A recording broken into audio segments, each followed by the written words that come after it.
Ahora vamos a hablar del cerebro. El cerebro controla las acciones y las reacciones. ¿Cómo es eso? Todas las señales de los sentidos van a llegar al cerebro.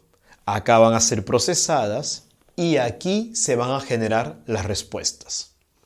Pesa más o menos 1200 gramos y está dividido en dos hemisferios por la famosa cisura interhemisférica. Cada hemisferio está dividido en lóbulos y estos lóbulos están separados por las cisuras. La que va de arriba hacia abajo es la cisura de Rolando. La que va de un extremo al otro, o en medio mejor dicho, es la cisura de Silvio. Y aquí hay una cisura que se va a llamar cisura perpendicular externa o también cisura oblicua. Este lóbulo que está acá, todo lo que está de color fucsia, es el lóbulo frontal. Comienza en la cisura de Rolando y termina en el borde anterior. Debajo de la cisura de Silvio encontramos el lóbulo temporal. Y entre la cisura de Rolando y la cisura perpendicular externa encontramos el lóbulo parietal. Detrás de la cisura perpendicular y el borde posterior encontramos el lóbulo occipital. Cada lóbulo tiene áreas especializadas. Por ejemplo, genios, la función motora principalmente se encuentra en el lóbulo frontal, que se va a encargar de todos los movimientos voluntarios. Y también hay otras áreas, como el área de premotora y el área motora suplementaria. Además, en el lóbulo frontal encontramos también el área de la personalidad, del juicio crítico, la planificación a futuro. Y también podríamos decir que parte de la memoria se encuentra en el área frontal. Todo eso se encuentra en un área que algunos prefieren llamarlo área o lóbulo prefrontal. Con respecto a la función sensitiva, encontramos el área auditiva primaria, que es donde se van a procesar todos los sonidos. Se encuentra en el lóbulo temporal. El área visual primaria, que se encuentra en el lóbulo occipital, y es aquí donde se procesan las imágenes. Y el área somatoestética. El área somatoestética es el área donde se procesa el tacto, la presión y también la posición del cuerpo. Es decir, si estamos de pie, estamos echados, sentados, doblados, etc. Esta es la función del área somatoestética. A esto se lo va a llamar propiocepción, la posición que tiene tu cuerpo en el espacio. Propiocepción. También tenemos la función asociativa, que es donde se integran la señal de los sentidos, como la famosa área de Broca, que es el área del lenguaje articulado, y el área de Wernicke, que es el área de la comprensión del lenguaje. Cuando el área de Broca se daña, se pierde la habilidad para generar palabras, y eso se lo va a llamar afasia de Broca. Cuando el área de Wernicke se daña, se pierde la habilidad de comprender el lenguaje, y eso se lo va a llamar afasia de Wernicke. Para que me entiendas, cuando una persona tiene problemas en el área de Broca, tiene la afasia de Broca, no podría pronunciar palabras de más de 2 sílabas. Sí, el famoso esternocleidomastoideo o el famoso ciclopentanoperhidrofenantreno sería todo un reto para que lo pronuncie. ¿Por qué? Porque tiene más de 2 sílabas. En cambio, con respecto al área de Wernicke, el problema no es que no pueda hablar, el problema es que no entiende lo que se está hablando. No puede formar una oración coherente. Por decir, si yo diría, tomen asiento, no podría distinguir el tomar de la oración con el tomar de una acción o el tomar de beber. Sí, eso es por el área de Wernicke, la afasia de Wernicke. Acá tenemos un corte de cerebro, es un corte coronal. ¿Para qué? Para observar los dos hemisferios, hemisferio izquierdo y hemisferio derecho, y en su interior observar la sustancia blanca y la sustancia gris. Esto que está aquí es la famosa cisura interhemisférica. Ellos están conectados por el famoso cuerpo calloso. Ahora, ¿a qué llamamos sustancia gris? Vamos a llamar así a la corteza cerebral. La corteza cerebral tiene 6 capas de células. Entre estas células son las más importantes, las células gigantes de Betz, que son células, o mejor dicho, neuronas piramidales. Encontramos también al núcleo caudado, que forma parte del sistema límbico. También encontramos al núcleo lenticular, que está dividido en putamen y globus pallidus. El núcleo caudado con el núcleo lenticular forman el famoso cuerpo estriado. El globus pallidus va a dar el tono muscular, mientras que el núcleo caudado y el putamen van a producir movimientos inconscientes, como por ejemplo el balanceo de brazos al caminar. El tálamo está formado por dos masas de sustancia gris con forma de huevo, por eso le vamos a decir ovoideas. Están localizadas a ambos lados del tercer ventrículo. Recuerden lo que les dije, que el cerebro tenía un espacio vacío en medio. Este que está acá y este que está acá son los ventrículos laterales. Y lo que está en el centro es el tercer ventrículo. Y a ambos lados del tercer ventrículo se encuentra el tálamo, las dos masas que forman el tálamo. ¿Por qué es importante? Porque es el centro de relevo de los impulsos sensitivos que se dirigen a la corteza cerebral, excepto el olfato. Dicho de otra manera, todas las señales de los sentidos llegan al tálamo y de aquí se retransmiten a sus áreas primarias, excepto el olfato.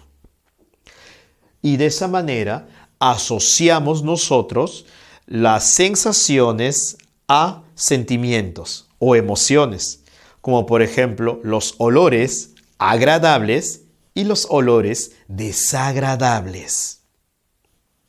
Mucho más abajo tenemos al núcleo amigdalino. El núcleo amigdalino es importante porque regula las emociones. Recuerda que el núcleo amigdalino forma parte del sistema límbico. Y también tenemos más abajo al hipotálamo. Aquí está. El hipotálamo es importante porque recuerda, integra, une al sistema nervioso con el sistema endocrino. Aquí encontramos el centro del control de la temperatura, aparte que regula la ingesta, es decir, da hambre o te va a dar sed, es decir, regula la ingesta de alimento, hambre, o regula la ingesta de agua, sed. Y también cuando ya no quieres nada, saciedad. Se encarga de regular la homeostasis de nuestro cuerpo, que la temperatura no suba mucho y que no baje tampoco mucho. Que no haya mucho agua en tu cuerpo, ni tampoco que haya poca agua en tu cuerpo. Además, participa también regulando el sueño y la vigilia.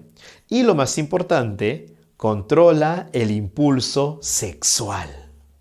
Todo esto es la sustancia gris. La sustancia blanca está formada, recuerda, por axones de neuronas y es blanca porque los axones están cubiertos de la vaina de mielina. Los axones se agrupan en fibras, en haces, en tractos, en vías.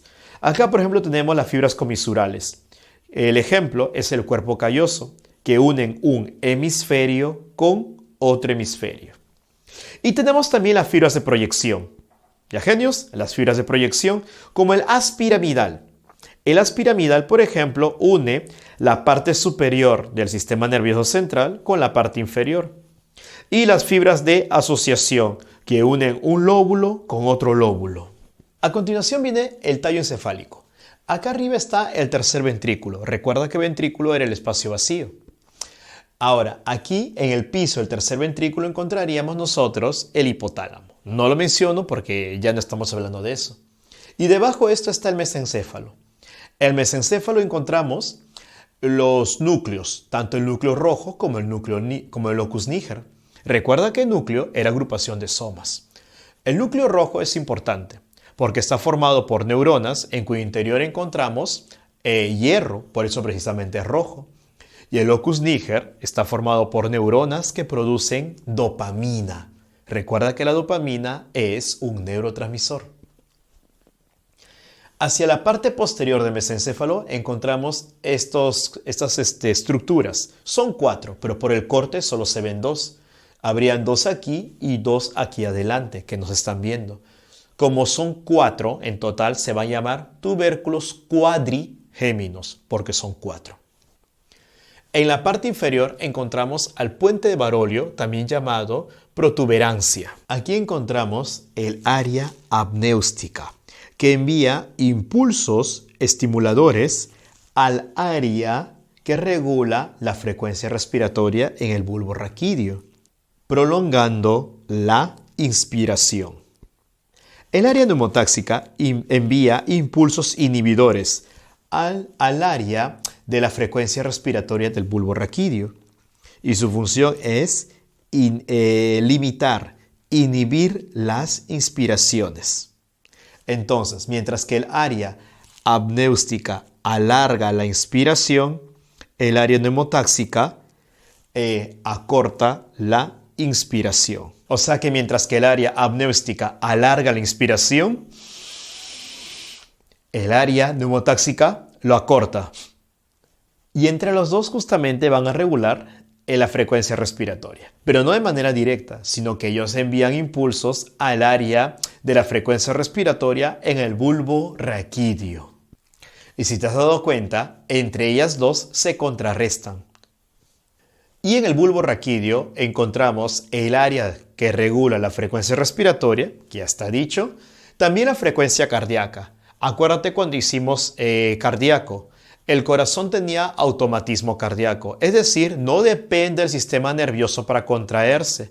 Sin embargo, recuerda bien esto, la frecuencia cardíaca sí estaba regulado por el bulbo raquídeo. Aparte es el centro de la tos, el estornudo, la deglución, el hipo, la náusea y el vómito. Entonces, ten en cuenta que las funciones más importantes, las que nos mantienen con vida, están en el bulbo raquídeo. Por eso, cuando decimos muerte cerebral, quiere decir que perdemos las funciones superiores, como la personalidad, el juicio crítico, la planificación, etc. Pero seguimos vivos porque el cerebro no controla nuestras funciones vitales. Quien lo controla es el bulbo raquídeo. Sin embargo, si el bulbo raquídeo se daña, allí sí comienzan los problemas. Allí sí hay peligro de muerte. Además, encontramos la famosa formación reticular, que está más o menos desde el puente de Barolio o desde el bulbo raquídeo hasta el mesencéfalo. Toda esta estructura se encarga de regular el ciclo circadiano, es decir, nuestras horas de sueño y las horas de vigilia. Ahora, con respecto al cerebelo, muchos le llaman el órgano silencioso. ¿Por qué? Porque no produce ningún movimiento, simplemente coordina movimientos. Su estructura es muy curiosa. En el centro encontramos la sustancia blanca que tiene forma de árbol, por eso se le va a llamar el árbol de la vida. Y en la periferia encontramos la corteza, que está formado por los somas de las neuronas, por eso es sustancia gris. A estas neuronas se le va a llamar células de Purkinje. Además, el cerebelo tiene un detalle que es muy importante. Nuestro cerebro presenta contralateralidad, es decir, que el lado derecho gobierna el lado izquierdo del cuerpo y el lado izquierdo gobierna el lado derecho del cuerpo. El cerebelo no. El cerebelo no tiene contralateralidad, es decir, el lado derecho gobierna el lado derecho y el lado izquierdo gobierna el lado izquierdo. Básicamente el cerebelo refuerza las contracciones musculares, pero no las produce.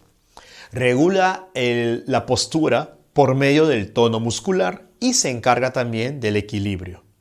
Y justamente cuando cada una de estas funciones falla es que se produce una enfermedad, como por ejemplo la atonía, que es la falta de tono muscular. Tono muscular se le dice al estado de semicontracción de los músculos que mantiene tu postura. La astenia, que es la debilidad o flacidez muscular. La ataxia, que es cuando una persona camina como si estuviera borracho. Además, la famosa dismetria, que es cuando no se calcula bien la distancia para hacer movimiento. Por ejemplo, si yo quisiera apuntar aquí, ¿no? Date cuenta, yo calculo dónde está, porque mi cerebro está bien. Si quisiera hacerlo una persona que tiene el cerebelo que falla, ¿cómo lo haría? ¿Te has dado cuenta? O en todo caso, no se acerca o se va mucho porque no mide la distancia. Ahora tenemos la médula espinal. La médula espinal es la última porción del sistema nervioso central. Comienza el bulbo raquídeo y termina en el filum terminal. El filum terminal es la prolongación de la pía madre. La pía madre es una de las envolturas que cubre al sistema nervioso central. ¿Por qué es importante? Porque conduce los impulsos nerviosos. ¿Quién se encarga de eso? La sustancia blanca. Recuerda que la sustancia blanca son los axones de las neuronas, que están cubiertos por mielina. Y es el centro de los reflejos, que es la sustancia gris. Sí, la sustancia gris, recuerda, vamos a encontrar neuronas. En este caso, son los somas de las neuronas que van a producir los movimientos. Por lo tanto, son somas de neuronas motoras. En el centro hay un huequito. Recuerda lo que siempre te digo, que acá es hueco porque es un tubo. Y ese huequito se le va a llamar conducto del epéndimo. Y por allí va a circular el líquido cefalorraquídeo. Si ve la sustancia gris, tiene forma de H. O si quieres, forma de mariposa con sus dos alas. A la parte que está atrás, es decir, la parte posterior, se le va a llamar asta. Asta posterior y es sensitiva, porque por ahí entran las neuronas sensitivas. Y la parte posterior se va a llamar también asta. Es mucho más ancha porque aquí encontramos los somas de las neuronas, en este caso, neuronas motoras. Y ahora encontramos a las meninges. Las meninges son capas de tejido conectivo que aíslan al sistema nervioso central. Básicamente son tres: dura madre, aracnoides y pía madre. La dura madre es la única que está en contacto con el periósteo. Recuerda que el periósteo es el tejido conectivo que cubre el hueso. En este caso, ¿qué hueso es? El cráneo. Ahora, pero solamente entra en contacto con el periósteo en el encéfalo. En la médula espinal va a estar separado del periósteo. Y justamente ese espacio entre la dura madre y el periósteo que está en la médula espinal se va a llamar espacio epidural. La dura madre está formado por tejido conectivo denso y en la parte inferior está formado por tejido conectivo laxo. Hay una red venosa o plexo venoso y también encontramos tejido adiposo. Luego viene el aracnoides, que está formado por dos capas de células. La capa externa, formada por células planas, y la capa interna, por células que presentan prolongaciones. Debajo del aracnoides hay un espacio. A ese espacio se lo va a llamar espacio subaracnoideo. Ahora, el aracnoides puede formar proyecciones que cortan a la dura madre. A estas proyecciones se las va a llamar vellosidades aracnoideas. El espacio subaracnoideo es importante porque por ahí circula el líquido cefalorraquídeo. Como les digo, el interior del cerebro es hueco. A esos espacios vacíos se les va a llamar ventrículos laterales.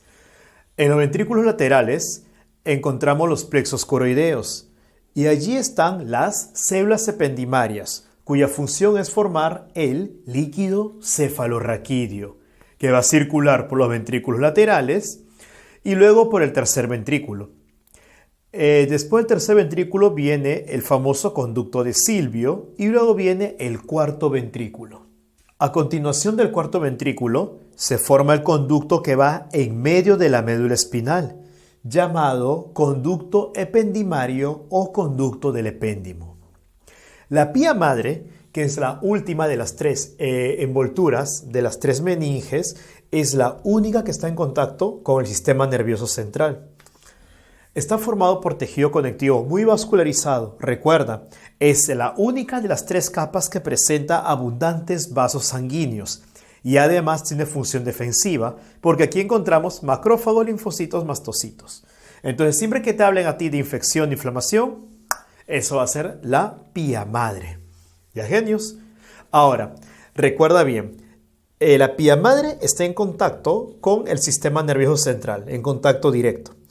Y el tejido que está en contacto directo va a ser el tejido conectivo. Sin embargo, también tiene dos capas la pía madre. La otra capa de la pía madre que está en contacto con el aracnoides va a estar formado por epitelio simple plano. Es importante notar acá que el líquido cefalorraquídeo Va a circular por los ventrículos laterales, el tercer ventrículo, el acueducto de Silvio, el cuarto ventrículo y este conducto que está aquí en la parte inferior, que va a ser el famoso conducto del epéndimo que va a ir a lo largo de la médula espinal. Y también va a circular por este otro espacio, en el espacio que está entre el aracnoides y la pía madre. Y ese espacio, ¿cómo se va a llamar? Espacio subaracnoideo. Si se interrumpe la circulación de este líquido, ocurre la hidrocefalia. En el caso de una persona adulta, este líquido aumenta y va a comprimir el encéfalo contra el cráneo. Pero si es un niño cuyos huesos aún no han soldado, entonces el encéfalo crece porque acumula el líquido y también crece el cráneo.